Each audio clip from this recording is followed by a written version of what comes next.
વડોદરા શહેરના તરસાલી વિસ્તારમાં આવેલી પૂજ્ય રવિશંકર મહારાજ કુમાર છાત્રાલયમાં વિદ્યાર્થીઓનો હોબાળો જોવા મળ્યો હતો। સારું અને સમયસર ભોજન ન મળતા વિદ્યાર્થીઓએ ભારે વિરોધ નોંધાવ્યો હતો। રાજ્યના વિવિધ શહેરોમાંથી ભણવા આવેલા વિદ્યાર્થીઓએ છેલ્લા 2 દિવસથી ગેસ સિલિન્ડર ન હોવાને કારણે ભોજન બંધ હોવાનો આક્ષેપ કર્યો હતો। હોસ્ટેલની રસોડામાં ગંદકી, ખોરાકમાં જીવાતો અને અપૂર્ણ સુવિધાઓને લઈને વિદ્યાર્થીઓમાં ભારે નારાજગી ફાટી નીકળી હતી।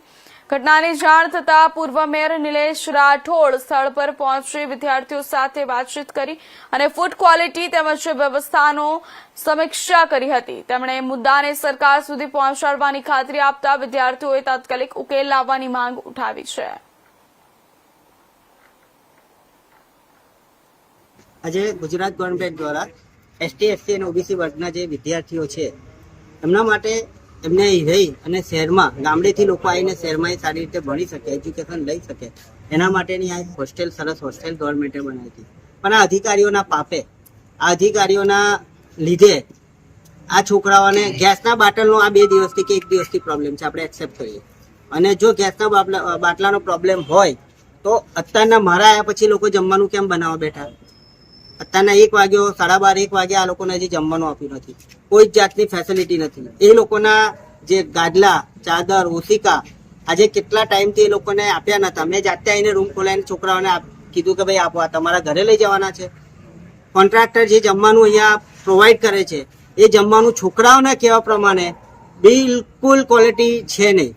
એટલે મારી આ લોકોને ચેતવણી છે કે હું તો તરસાલીમાં જ રહું છું ને મારા વિસ્તારમાં જ હોસ્ટેલ આવી છે। દર અઠવાડિયે 15 દિવસે એક વખત હું અહીંયા આટો મારવા આવી છું અને જે કંઈ બી અત્યાર સુધીનું થયું છે એની તમામ રજૂઆત હું અમારા શહેરના જે મંત્રી છે મનીષાબેન વકીલ એમને ચોક્કસ આ છોકરાઓને લઈને જઈને કહીશ કે ગવર્મેન્ટ જ્યારે આટલી ફેસિલિટી આપતી હોય, આટલા રૂપિયા ખર્ચતી હોય છોકરાઓને ભણાવવા માટે, છોકરાઓને રહેવા માટે, તો અધિકારીઓ અને કોન્ટ્રાક્ટરના પાપે જે આ છોકરાઓએ ભોગવવું પડ્યું છે એની રજૂઆત 100% કરવામાં આવશે।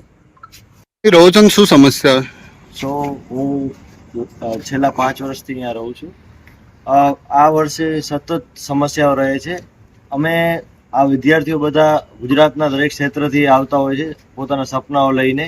વડોદરા જેવા મહાનગરમાં MS યુનિવર્સિટી, પારુલ યુનિવર્સિટીમાં અભ્યાસ કરે છે અને મૂળભૂત જે પ્રાથમિક જે અમારી સુવિધાઓ છે એ જ ક્યાંક ને ક્યાંક પૂરી નથી થતી, જેમ કે જમવાનું રહ્યું, સિક્યુરિટી રહીથી લઈને મેનેજમેન્ટ, સફાઈ લઈ, જમવામાં એકદમ કોઈ જાતનું હાઇજીન મેન્ટેન થતું નથી। જમવાની ક્વોલિટી સતત બહુ ખરાબ હોય છે અને છોકરાઓને ક્યાંક ને ક્યાંક બહાર જ જમવું પડે છે, અહીંયા જમવા લાયક જમવાનું હોતું નથી।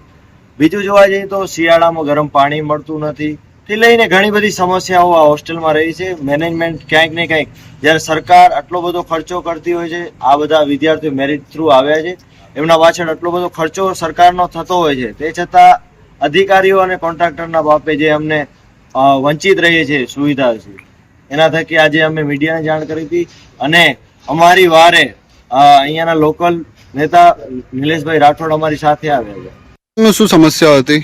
આ ગેસનો બોટલ તો 2 દિવસથી નથી આવતો અને તોય છતાં કે એ પહેલા પણ ગેસનો બોટલ હતા તોય છતાં જમવાનું સારું નહોતું અને હવે ગેસનો બોટલ નથી તો હવે સાહેબ એવું કહે છે કે તમે કે અમને ગેસનો બોટલ લાવી દો એમ। તો અમે એ કરવા ગેસના બોટલ લાવવા અમારા મા બાપે અહીં મોકલ્યા છે કે પછી અમને ભણવા માટે મોકલ્યા છે? તો એ ગેસના બાટલનું અમને લાવવાનું કહે છે તો અમે એ માટે નથી આવ્યા વડોદરામાં। અને જોઈએ તો મહેશ દેસાઈ કરીને એક સર છે જે અહીંના વોર્ડન છે, એ એવું કહે છે કે અમારા થકી તમે કે આ હોસ્ટેલમાં રહો છો એમ, અને અમે કાંઈ એના લીધે નથી અહીંયા રહેતા, અમે તો અમારા કહેવાય ને કે મેરિટ ઉપર રહીએ છીએ અહીંયા। અને અહીંયા હાવ કાંઈ જમવાનું નથી, વ્યવસ્થા સારી નથી, મેનેજમેન્ટ સારું કે નથી, કોઈ સિક્યુરિટી સારા કે મન ફાવે એમ, અને કોઈ પણ આવી જાય છે હોસ્ટેલમાં તો અને વોર્ડન છે તો વોર્ડન કંઈ કરતો નથી અને બસ જમવાનું બી નથી સારું આવતું, એવું છે અમારું। તમારું નામ છે? મારું નામ અભય।